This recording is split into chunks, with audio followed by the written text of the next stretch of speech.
पुण्यातून अतिशय धक्कादायक घटना सध्या समोर येत आहे। उपचार घेऊनही 6 वर्षाच्या मुलीचा खोकला 8 महिन्यांपासून बरा होत नव्हता। खोकल्याचे कारण शोधण्याचे आव्हान डॉक्टरांसमोर निर्माण झाले होते। मात्र डॉक्टरांनी केलेल्या शर्थीच्या प्रयत्नानंतर ती धक्कादायक घटना उघडकीस आली। मुलीला गेल्या 8 महिन्यांपासून सतत खोकला, रात्रीच्या वेळी झोपेत खोकल्याची उबळ येणे, सतत घशात खवखवणे या प्रकारचा त्रास होत होता। विविध तपासण्या, औषधोपचार करूनही खोकला कमी होत नव्हता।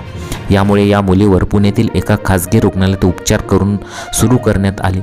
सुरुवातीच्या तपासणी दरम्यान छातीचा आवाज सामान्य होता, तसेच छातीच्या एक्सरेमध्येही निदान न झाल्याने औषधे देऊनही 1 महिन्यानंतर पुन्हा तपासणी करण्यात आली।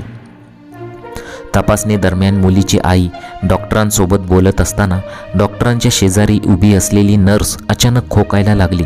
यानंतर डॉक्टरांनी या नर्सला प्रकृतीबाबत विचारणा केली असता मुलीच्या आईने वापरलेल्या परफ्यूममुळे खोकला येत असल्याचे परिचारिकेने सांगितले। तिच्या या उत्तरामुळे खोकल्यामागचे कारण परफ्यूम असल्याची शक्यता डॉक्टरांनी व्यक्त केली। त्यानुसार मुलीच्या आईला परफ्यूम न वापरण्याचा सल्ला डॉक्टरांनी दिला। त्यानंतर 15 दिवसांनी या मुलीचा खोकला पूर्णपणे बरा झाला होता। अंकुरा हॉस्पिटलमधील बालरोग तज्ज्ञ डॉक्टर मैनोश बालाजी यांच्या पथकाने या मुलीवर उपचार केले। तीव्र सुगंधामुळे मुलीच्या श्वसन मार्गाला त्रास होऊ लागला आणि त्यामुळे सतत खोकला येऊ लागला। परफ्यूम, एअर फ्रेशनर, डास पळवणारे स्प्रे, अगरबत्ती तसेच सुगंधी डिटर्जंट यामुळे खोकल्याचा त्रास वाढू शकतो।